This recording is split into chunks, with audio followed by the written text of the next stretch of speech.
good afternoon. Welcome to the Passion and Purpose podcast. And today I'm very, very excited to introduce to you another exciting episode with a good friend of mine, Miss Vicky Burcusel. She's from Australia and she's the owner of Lifetime Stories Photography. She's an entrepreneur herself. So I would give you the floor to Vicky so she can tell you more about herself and what she do about her business. Hi, Vicky. Good afternoon.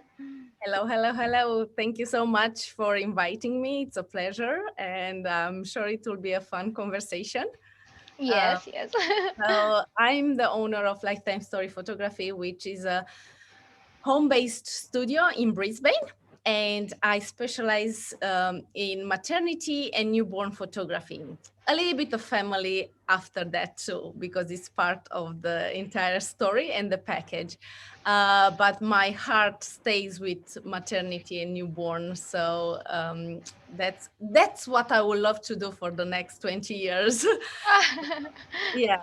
And yeah, I see myself teaching others in when I will be really old and crippled and then staying behind and say, hey, do it this way and do it that way. Because people are like, how can you do that in 50 years when you will be old? Because having a baby, you have to bend, you have to lift and so on.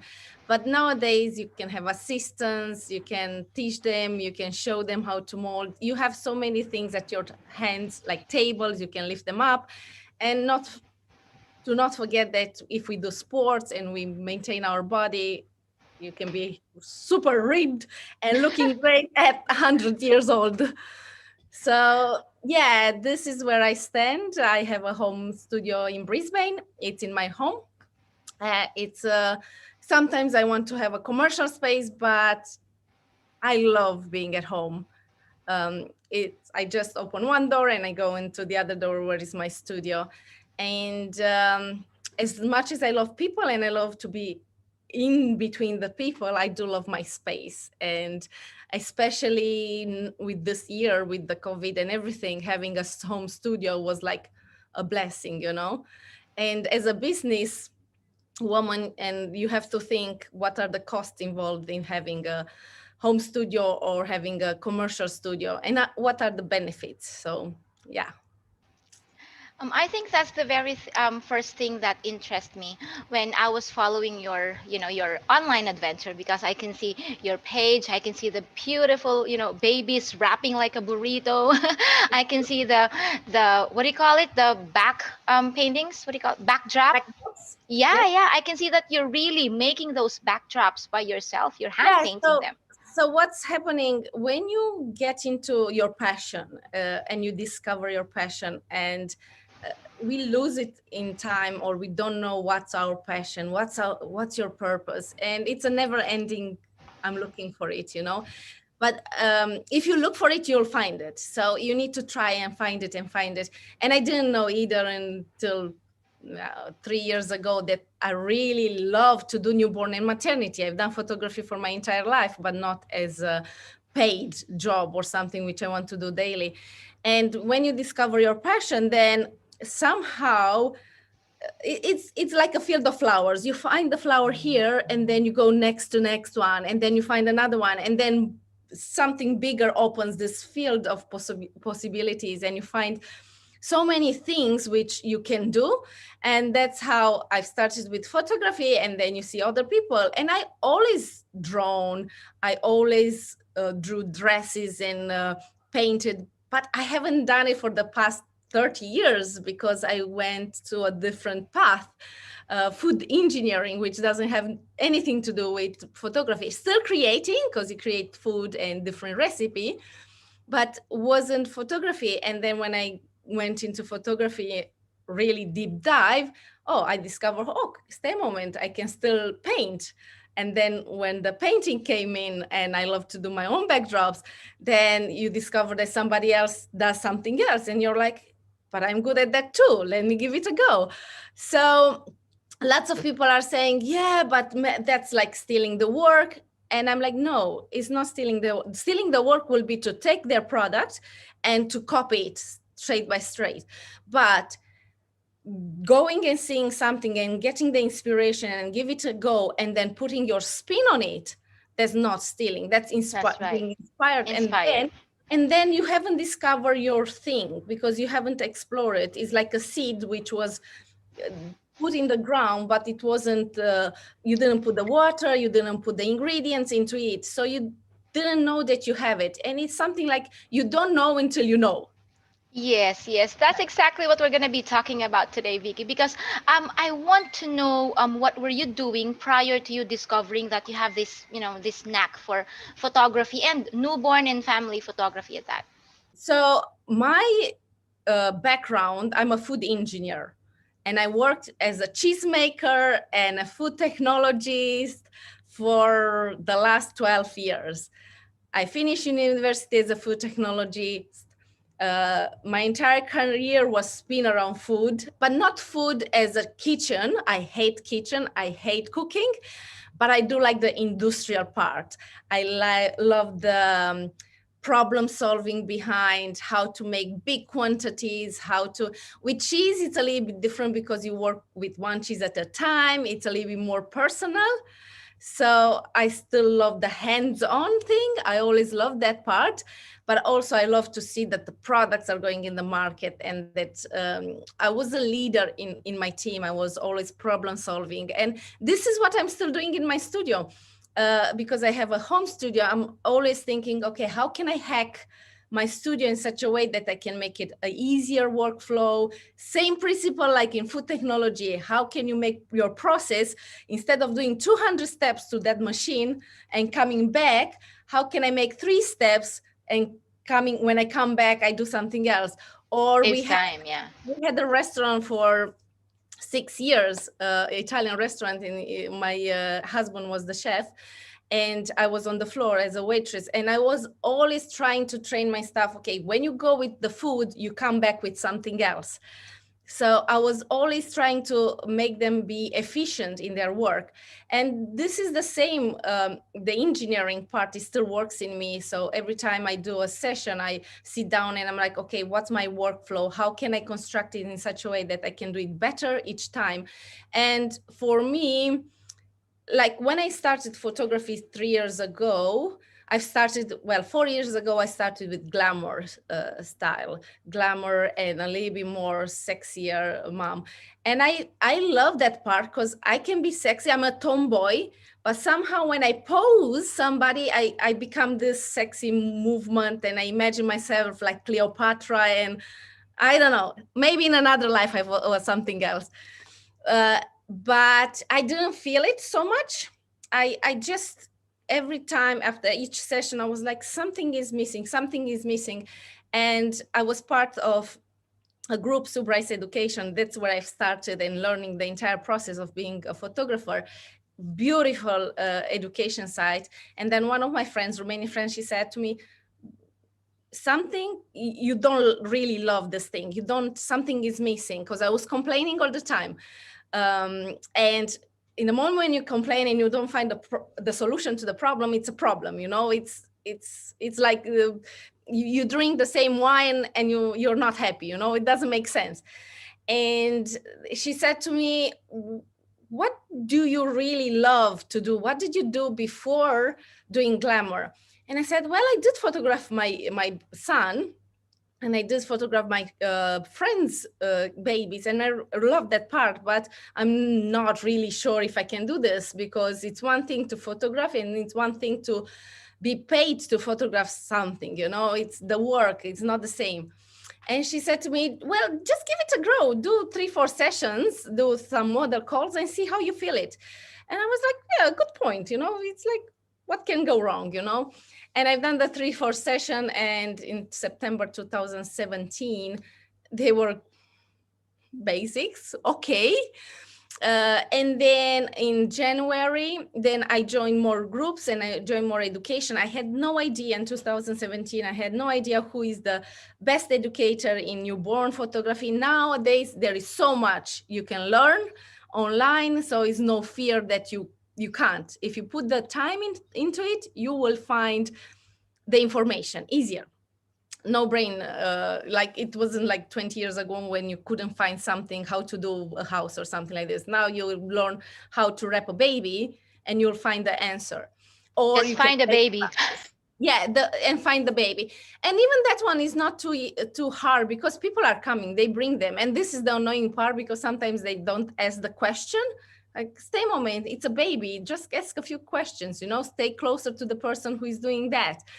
And I've done the first three babies, and it was like, okay, I need more training. I joined online classes. Then I joined a big mentoring class in Italy for 4 days. I went to a workshop, a big, huge workshop. And then at that workshop, I meet other photographers. Then I followed them. And then through them, I discovered the world of photography. It was like a ripple effect. And in that moment, I realized that there is not one god of photography person. There are so many of us. And then the little ones, the crawlers, the little ones, sometimes they bring so much value to the industry, and they have so much juice in them that they outstand the old mentors, because they come with something fresh, something new.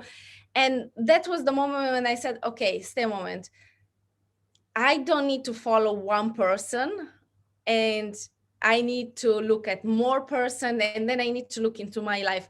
And this is where I've started expanding my knowledge. I was like, no, I joined this, I joined that, I listened to this podcast, I listened to the other one, I joined different classes, boudoir classes, I joined cooking classes, just to see what how is their thinking, and if I can implement it in me. In cooking classes, and especially cooking photography, it was so amazing how they do the setups for the tables and how they get the light. I couldn't do it. I finished the class and I was like, this is not me. I give it a go, it doesn't work, I can't do it. But I still loved the idea, and how they make the smoke, and how they make the food to look nice, and how they make all those little droplets.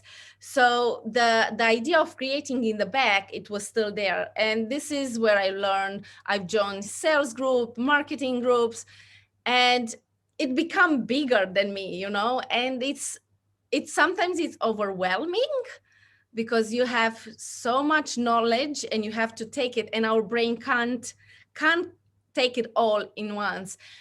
And then it's frustrating. Oh, I haven't done this, or I haven't achieved that, look at that person. And then you compare with somebody else. But then I've reached to the other side, where I'm like, okay, stay a moment, I need to take it step by step. I need to I said last year, the first year, I will stay with my craft, I will nail all the newborn poses, I will go back to the videos, I will go back to the videos from the mentorship. And I've studied like 7 times the same video, and I was like, okay, why mine one didn't work like this, why my wrapping wasn't right. And then I went back, and then I discovered, and each time when you look at the video, you get another 10 seconds into your brain, and another Yes, 10, yes, yes. and then it clicks. But because we are like seeing all these big photographers, you believe, okay, I see this video, I will do it. It doesn't work like that. It just doesn't work. You have to, yes. And I say, I think I dip my toes in everything. I dip my toes in the marketing, I dip my toes in the sales, I dip my toes in maternity, but I stuck with newborns for a year until I nailed everything, and until I knew that my light is right, my posing is correct, and my marketing in that area is correct. And now I go to the next stage. Now I know how to work with Facebook, I know how to do the ads. And now I'm like, okay, this is one thing which works okay. The newborn is set. Now I'm starting to work with maternity, because with maternity, again, I find a little bit challenging, as much as I love my images. But when I was doing glamour, I had the psychology issues with the woman's mind, which is a different beast, because they look amazing. You have all this hair and makeup, they look gorgeous, and then you show them the back of images, and they're like, yeah, but look at my legs. You have 3 amazing things, and you have one bad. They see the bad thing, and they don't see the other 3 good things. And for me, working with their minds and the psychology of women was like, this is too much, you don't see yourself.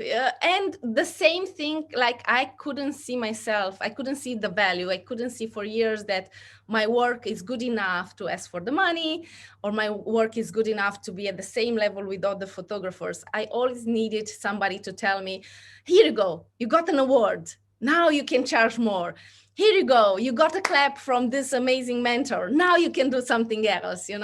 So I always waited for somebody to tap my shoulder and say, good work. And I this is one thing which it's always behind me, because my dad was it is my backup, and he's always like, do this, you can do it. I go and I tell him, Dad, I want to do this. Yeah, what stops you? Do that. So I always needed a reassurance that, okay, I'm doing the right thing. But I also realize now that, yes, I will take the advice, but also I go and I put my spin on it. And if I feel that it's not right, it's not right. And this is what I've learned from my son. And if he tells me something, I just go with his flow. And usually if somebody tells you that, or your child tells you that something is wrong, and you need to believe it. So now I trust my intuition a little bit more, and then I do the changes. I do love to listen and get advice from everyone. And like in the glamour, I give it a go. I tried, it didn't work. Then I've tried maternity, which I feel more connected to maternity. I love the bump. I love how mom is built during the pregnancy. I love the process after. And then now I'm trying because I really love to change a mom's mind, to record this time, to record this period of having their belly recorded.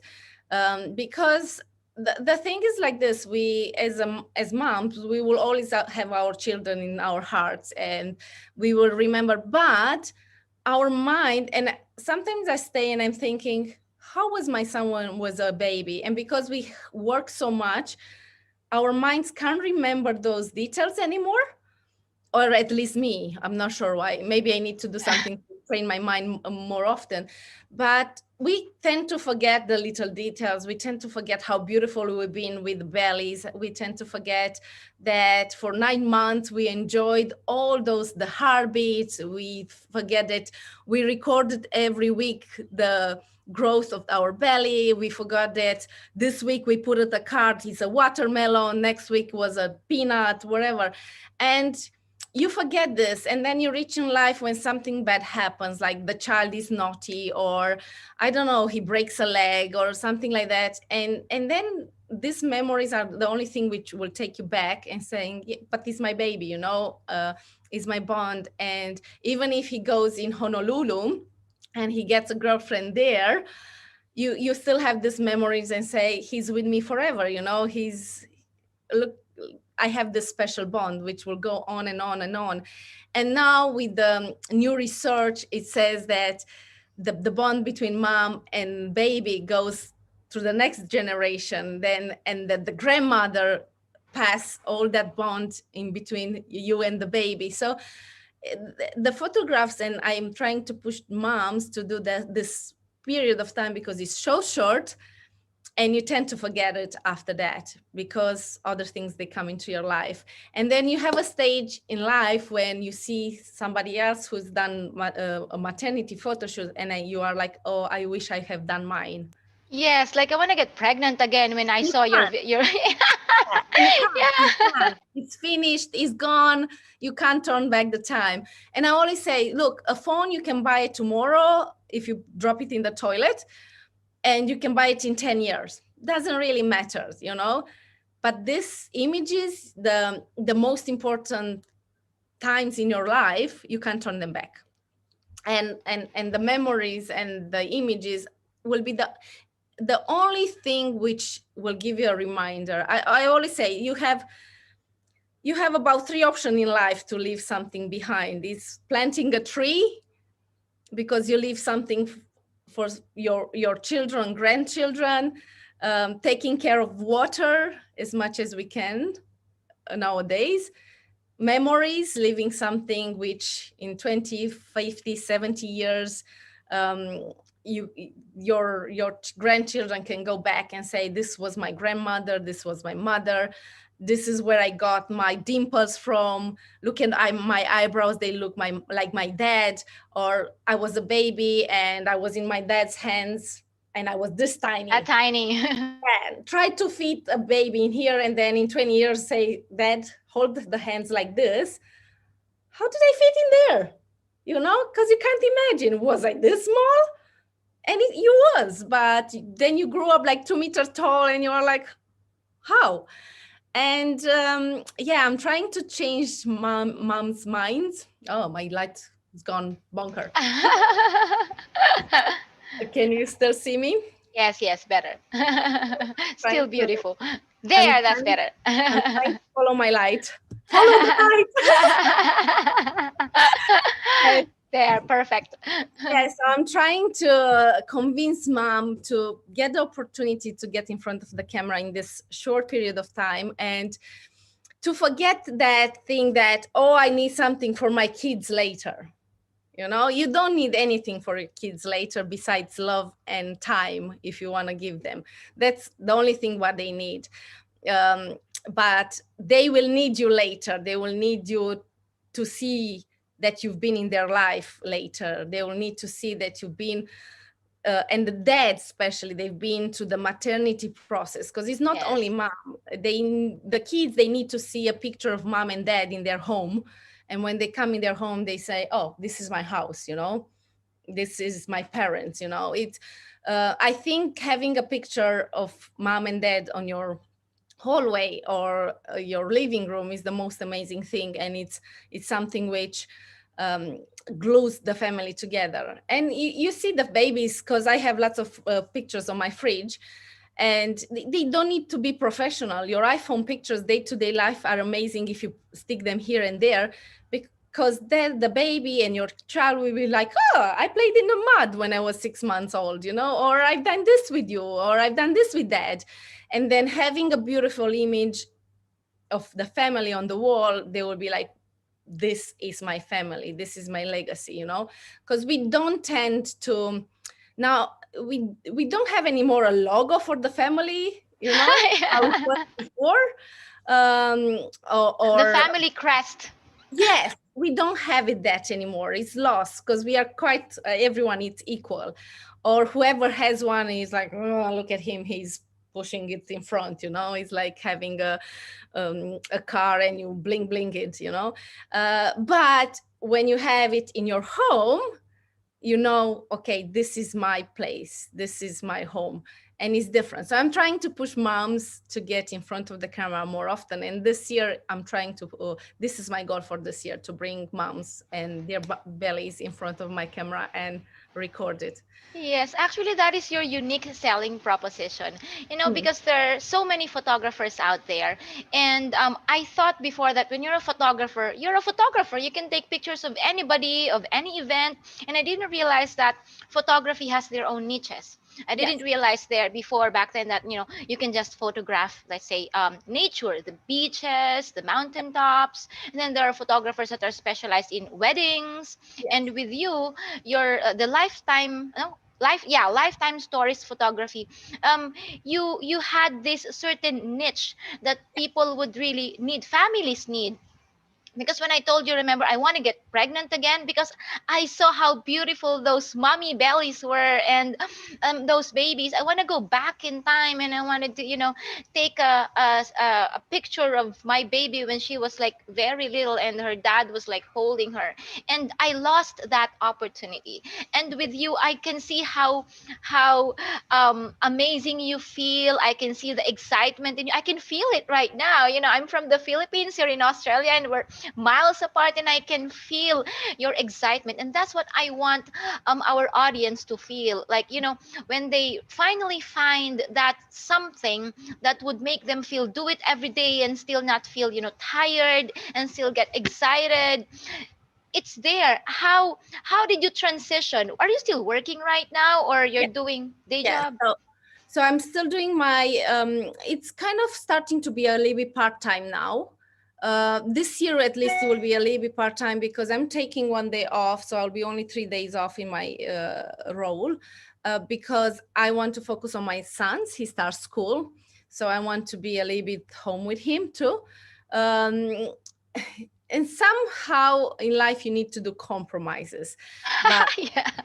because I'm a food engineer and because I like a little bit of plan and then a backup plan, and then the third plan is like go with the flow. Um, then I plan in such a way that when he will start school, I will be one day less and I'll do one more day in photography. And then I will be a little bit more home with him, homework and all this stuff. So for the next 2 years, I will go part-time and then I will try to get out of this. And this is how I'm a little bit more security person. I like to have my base sorted. I have to have an escape plan. And then if something doesn't work well, I do have something to pull Like a in. plan B, yeah. Yeah, plan B.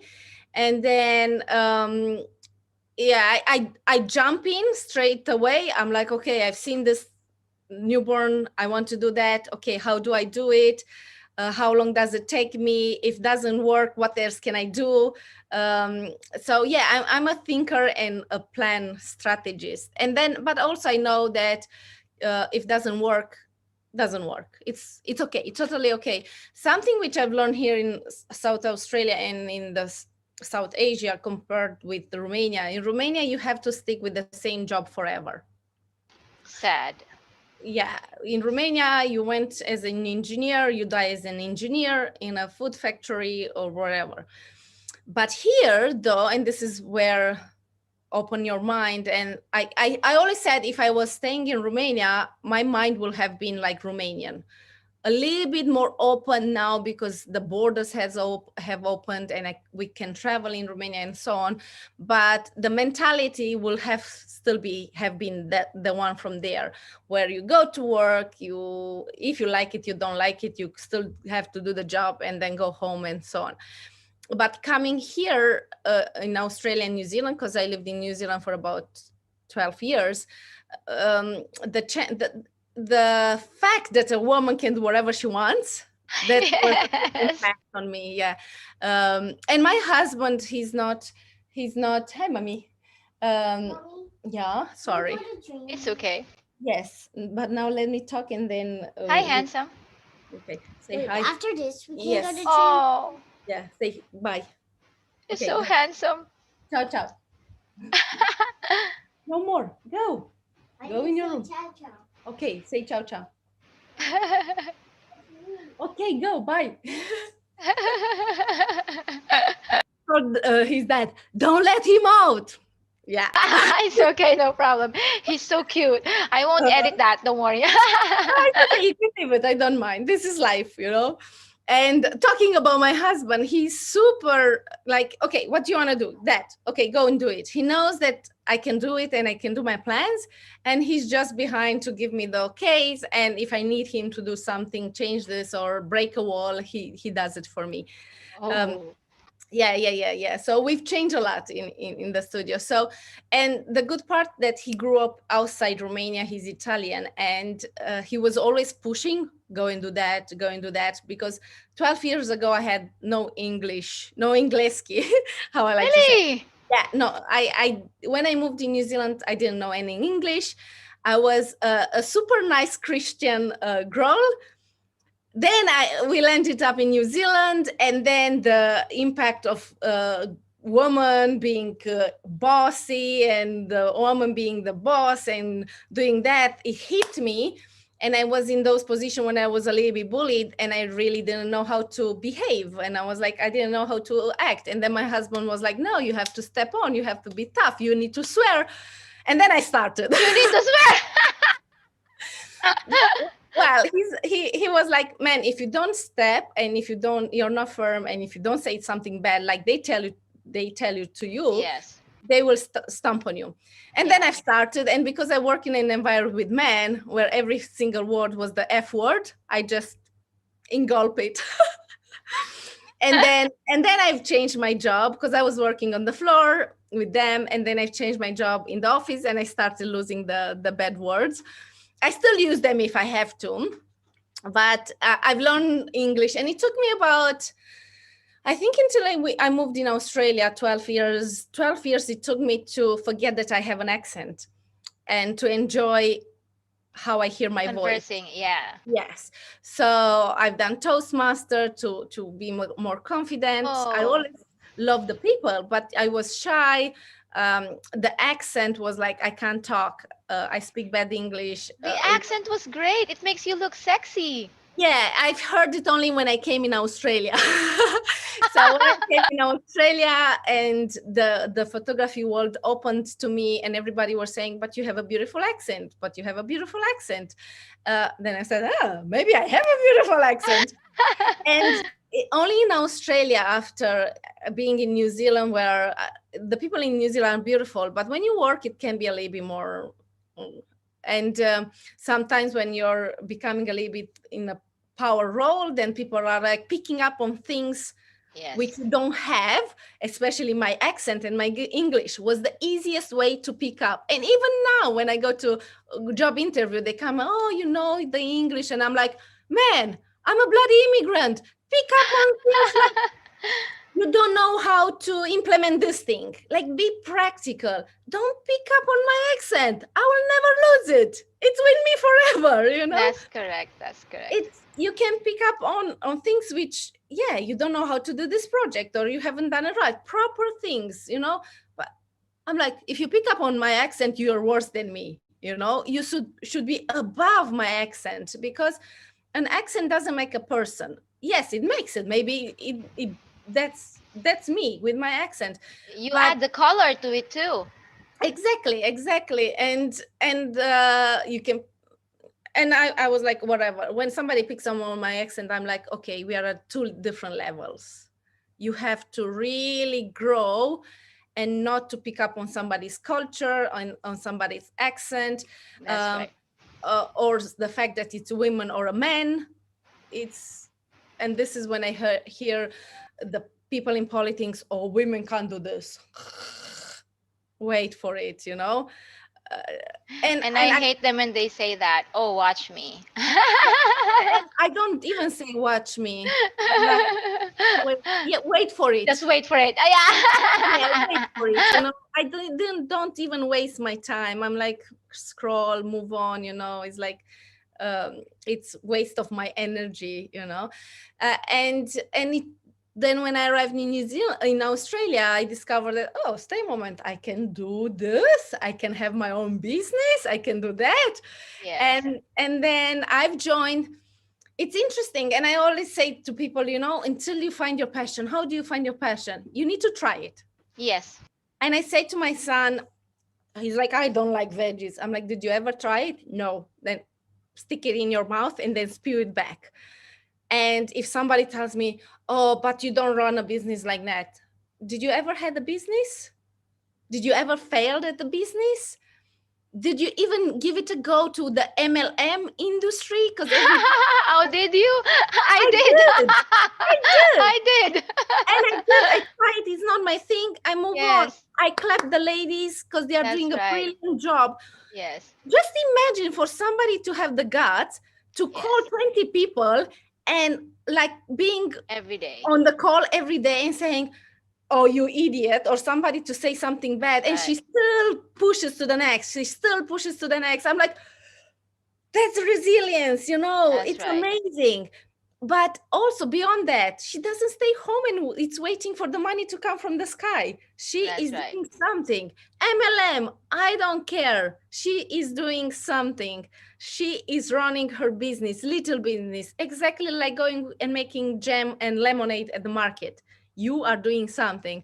In the moment when you sit on the couch and watch TV or YouTube all day long and you don't give nothing bad, okay, I shut down my shop because we don't have what to talk, you know? It's you do nothing and you can't judge somebody who is doing a little bit more than you. And this is what I've tried. And this is I've had restaurants, I've had the food engineering, I've tried the MLM. Now I try photography. If in 20 years I change my mind, it's okay. No drama, I will change it. Yes. Uh, you just need to give it a go. And then of course you need to record your transition and to see, because if you do the same thing every day and doesn't give you a result or a change, s- something is not right, or Yes. not your thing, or you need to invest more into education, or somebody needs to come to help you. So you need to do changes. Like our restaurant, after 6 years, we've been good, but we didn't manage to grow. I couldn't see myself as a family in a restaurant running until 12 o'clock in the nighttime. So I needed a change.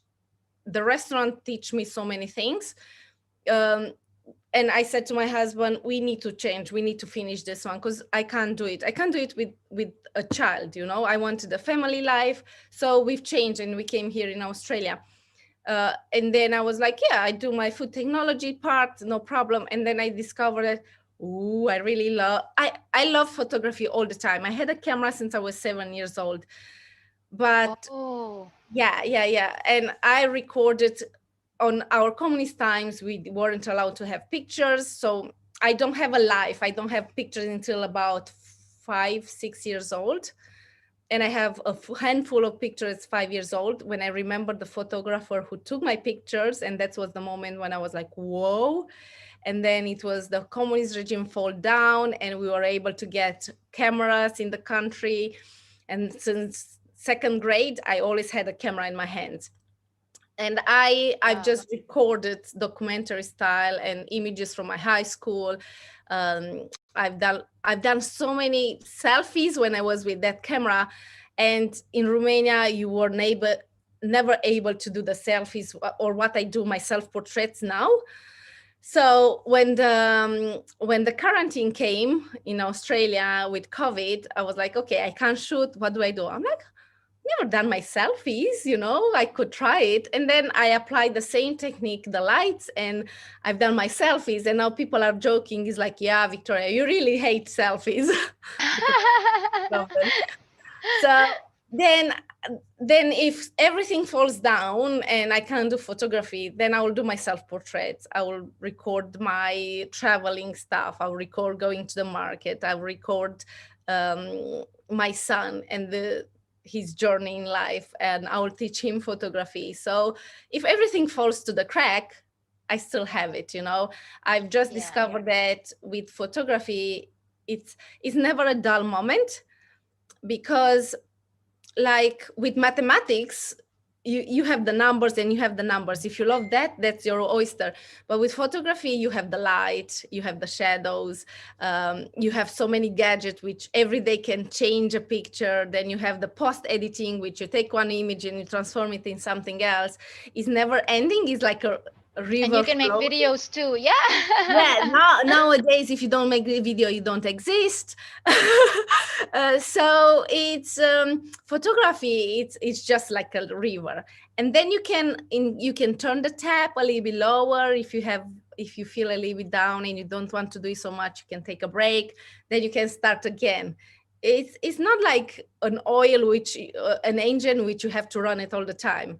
You can say, okay, I just need to take a break. The difference with a break in photography and a break in business is in the moment when it gets overwhelmed or you're overworked, overburned. There's the time when you have to go back and say, okay, stay a moment, I've done all these things. What am I doing wrong? What help I need, and how can I reinvigorate my passion? uh, because we all have times when we work too hard or we Yeah. have too many clients, and you lose your goal and your what was the final end and how you imagine your business.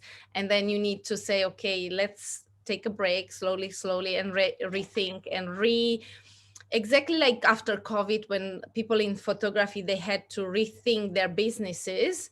I think every year or every 2, 3, 5 years, you have to rethink your business and say, okay, how can I spice it up a little bit? Because I've reached the moment where I'm a little bit platonic, and Cute plateau. Yeah. and then you need to change it a little bit. And the same happens with even relationships, even with marriages, I think is the same thing. I think it's the same with everything. If you're doing something, you're right? The same thing for 2 or 3 years every day, you'll get Yeah, bored. Things yeah, will get, we'll lose the spice. So you yeah, have to find a way. You have to continuously evolve and exactly. improve, Yeah, right? And yeah, I feel that on training, because I'm in digital skills training, when yeah, things get too overwhelmed, I really have to, after this class, I'm not gonna take another class. I need to take a breather, and then I write a lot. I do blog a lot, and then when sometimes things get too overwhelming, I just stop, and then I'll just take a break. 1 day, 2 days, I'm not gonna touch any gadget.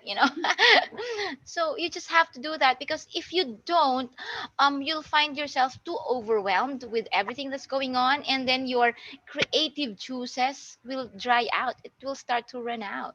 yeah. And also saying about blog, I hate blogs. Oh, I love it. Yeah, but I love video.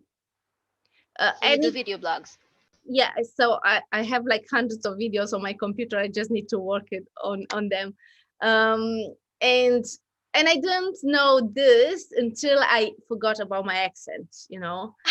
I couldn't do videos because, looking at your face, hearing your accent is not funny, it's not nice. Blogging wise, I gave it a go, but it's just so hard. It's not my thing. It's not my thing.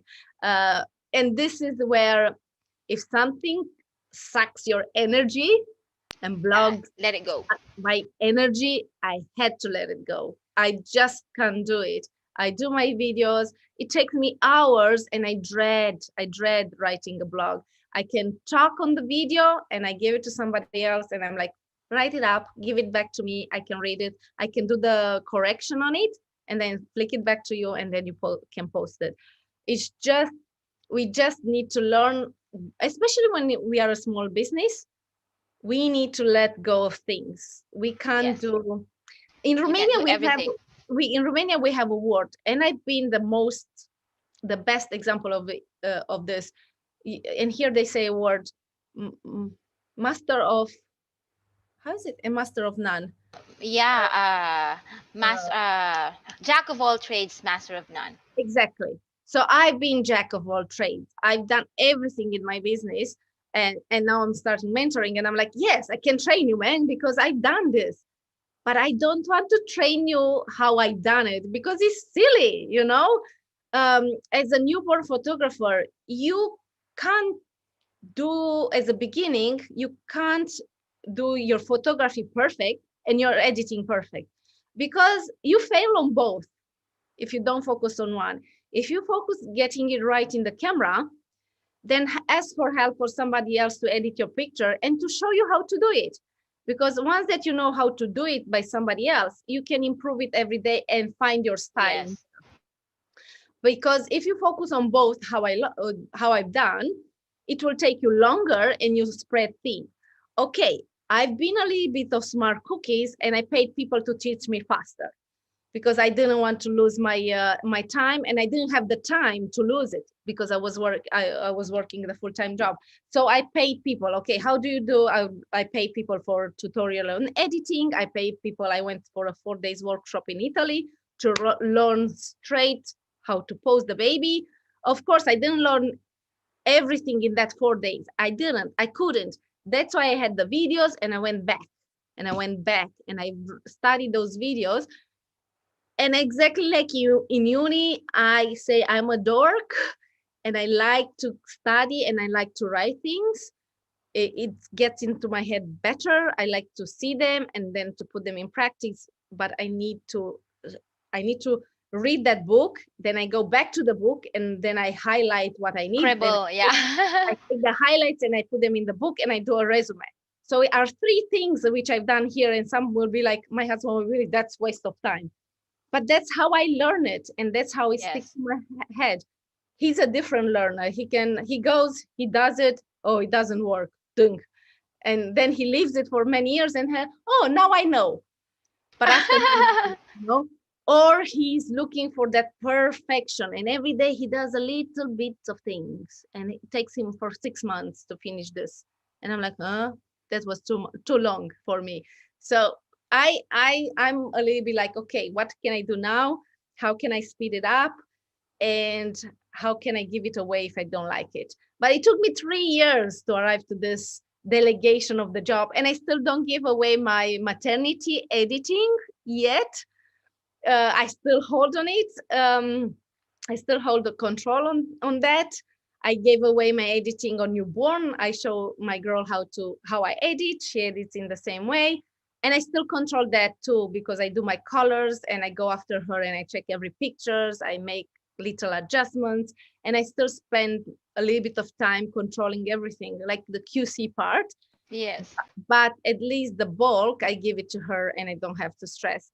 So now this year I'm starting to find my editor for maternity and see what I can give them and what I can keep to put my spin on things. um, Blogging, it's a way anyway. I can't do it. Website maintenance, I give it away because it's waste of my time. I still give the images. I just my goal is just to do what I love, and shooting, it's what brings me joy and what brings me also money into my business, because if I don't shoot, I don't bring anything. um, Videos, I really love it, and I love to share with the world what I know. I have no problem with that. um, and then thinking of opportunities and businesses again is my other gift, and how I can do that. So I always think, okay, now I have these things, what's next? And next will be mentoring. And then what's next? Yes. Then I have a shop for newborn babies and props. What's next? And what can I add? So when, one thing which I've learned here in Australia is multiple ways of income. And Correct. uh, and especially in the session, and especially with if you look MLMs Do talking they about, buy? I mean, the props. I was yeah, looking at the. yeah, Oh. yeah, yeah. So I buy them from different suppliers. Right now, what I've done, so my painted handmade backdrops, I gave them to another company who is printing them and sell them, and I get 10% or a Mhm. percentage from that. It's not a lot, but the goal always was for me to print my own products. So I just need to find or to invest in a printer, or I need to find my printer company where I can print them with a different company and then sell them to photographer. But also you have to think, and what I've learned is from photography, this clever women, they take a product like the buckets, the buckets which you put the Yeah. babies in, they haven't been designed to put a baby inside. Yeah. No, there was this clever woman or this clever man who took the bucket, put a baby in, like Anne Giddis, which put the babies in shells and all hanging and all this stuff. In baskets. Yeah, and then they reinvent the wheel. They said, I can do a niche selling baskets and selling buckets to newborn photographers, and they make a stream of income. Yeah. MLM businesses, if you look at them, you're like, what else they can do? They sell their products, but they can teach makeup. You know, there is multiple streams of income in each business. You just need to think outside the square, how they say. Yeah, outside the box. Yeah, Yes, yeah. that's right. That's what I always tell to my students, that when you are passionate about what you're doing, when you love what you do, all these ideas are naturally coming together. It just fits like a puzzle. And then every day you discover more and more things that you do. And then let's say going back 5 or 10 years from now, you see yourself grew into that Mhm. span of 10 years. And then hey, when I was in the business for 5 years, I didn't know that these are possible, and then you just see the possibilities, and then boom, you just realize that you're already there. You've put the puzzles together and you're all set. And what I discover again, and this is the law of attraction, how they say Yeah. it. I read the book many years ago. I need to read it again. But in the moment when you attract something, something else comes, and something Yes, else comes. In the moment when you're stuck into even my industry, food technology industry, because I'm stuck in my square and I don't want to evolve, nothing comes to me, nothing. that's right. But I tell you, 5 years ago, when I was really into it, I got to courses, I got to different people. So I was involved in that. In the moment when you don't get outside the borders and you keep your walls inside, nobody can come in. you Yes, know, and you don't give anything out, so you just don't have how to receive anything because you're closed, you know. that's right. That's right. But in the moment when you, and people will judge you for the fact that you want to receive more or to give more, Yes. who cares? They will judge you that you don't do They anything. They will will, judge you anyway. doesn't matter. But Yeah. in the moment when you put yourself out there and then opportunity will come to you, then you can say, yeah, I get it, or no, it's not my thing, you know. You can say, but more things will be open to you and you get more opportunities, and you never know what's behind the walls, you know. Yes, that's right. And that's the message of this podcast episode, Vicky. That's why I invited you. So to let them know that there is something that you love doing and you can make Mhm. money out of it. And sometimes it's not easy to, discover what that is. You need to give some time. You need to do a lot of things, and then once you it's like what do you call it? It's like the process of elimination. You Yeah, eliminate the things that you don't like and then keep the things that you love, and then from there you will evolve into this beautiful flower like a swan, right? yeah, Your time will come. exactly. Totally. It's also, if you think about that picture with the guy digging up in the ground and finding the diamond, Yeah, same thing. they It's hard. stop. It's hard, and then you stop, and then you just leave it and say, oh, this didn't work, you know.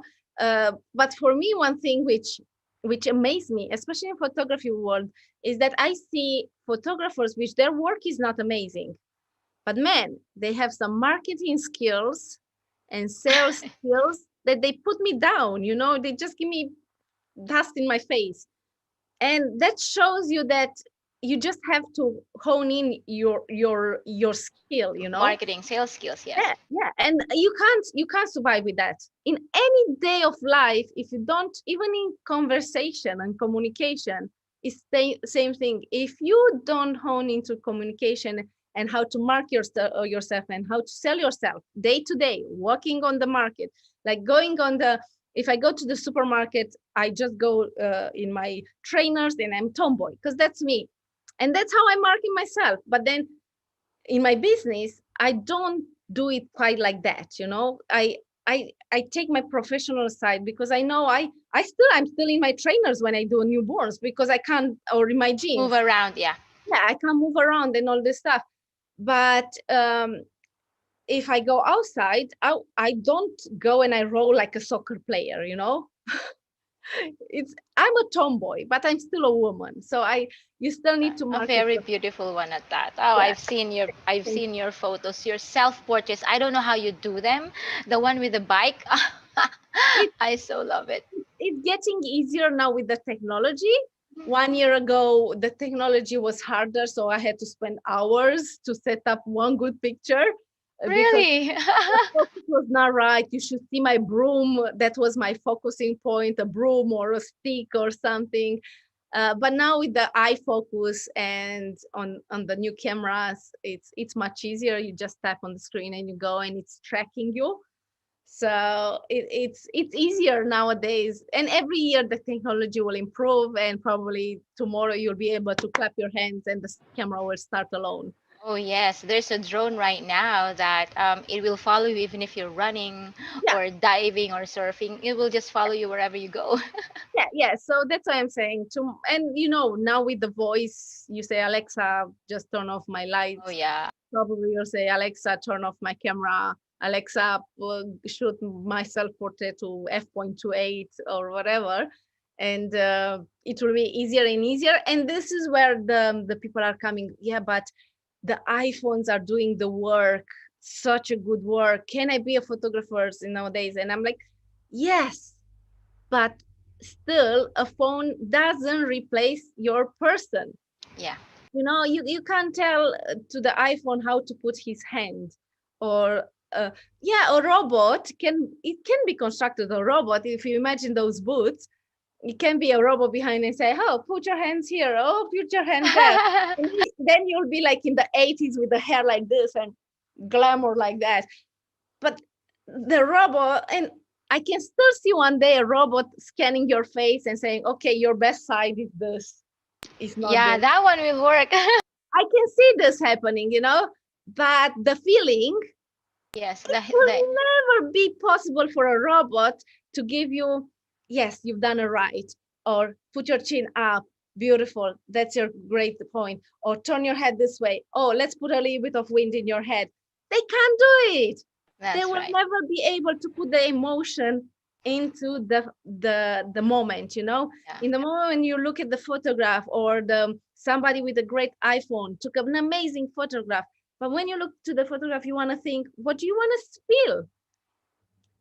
It's not just, oh, you they look need great. that human connection. Yeah, you look great.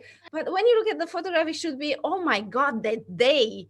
Oh my God, when I hold you in my arms. Oh my God, you just pooed in my arms, but we still took the picture. You Yeah. know, a robot can't do that. An iPhone can't do that. Yes, it gets a good quality picture. A camera can get a good quality picture, but the feeling, the emotion, Can even never the be replaced. Yeah. smell of that day, you can, if Yes. you go outdoors, you say, oh my God, it was such a beautiful sunset. I remember the birds singing or something like that. So a robot will never be able to give you that.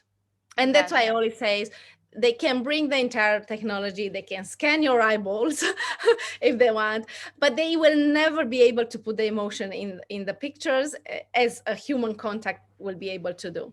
yes, And and this I is what I do for my clients. I when somebody calls me and they say, oh, I just want digitals, or I just want three images, and I'm like, yes, I can give you three beautiful images, but what do you want? What do you want to feel?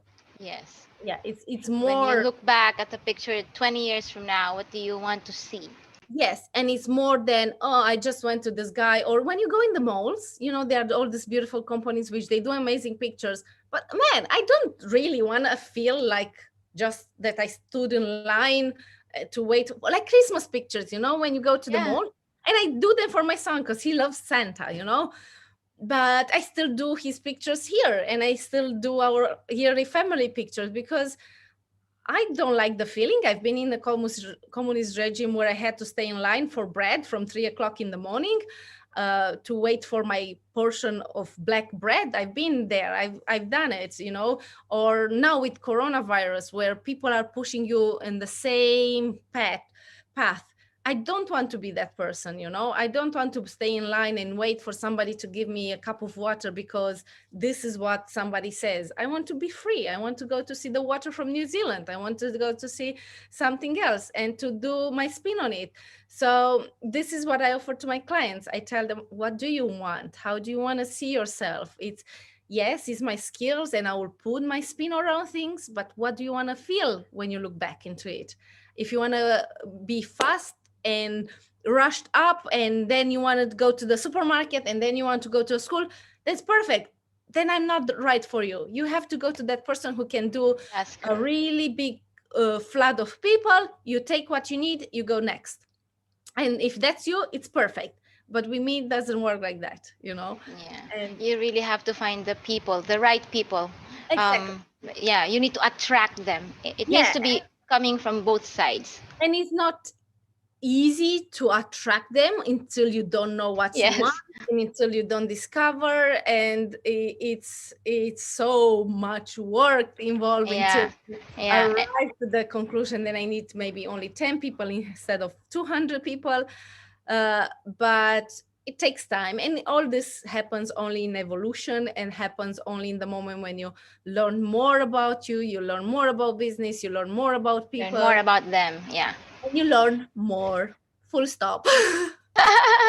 Yes, that's correct. Because until you are very sure about the solution, or about the, because you have this skill and you have to match that skill into other people's problems in order to solve their problems. And until you understand what their problems are and how your skill can solve their problems or make their lives easier, make them more happier, then you won't be able to attract the right kind of people. Yeah, and you can't see that. It took me because I blame it on my English and my difference in culture, because in Romania, photography is nowhere near what people are believing in photography here in Australia. And it took me years to find the value and to find what do I offer them in the end, you know? That's right. pictures because I was exactly like other people. Like, it's just a picture, no, I can do it myself, but that doesn't mean that you can do it. If my husband can drive trucks, I can't.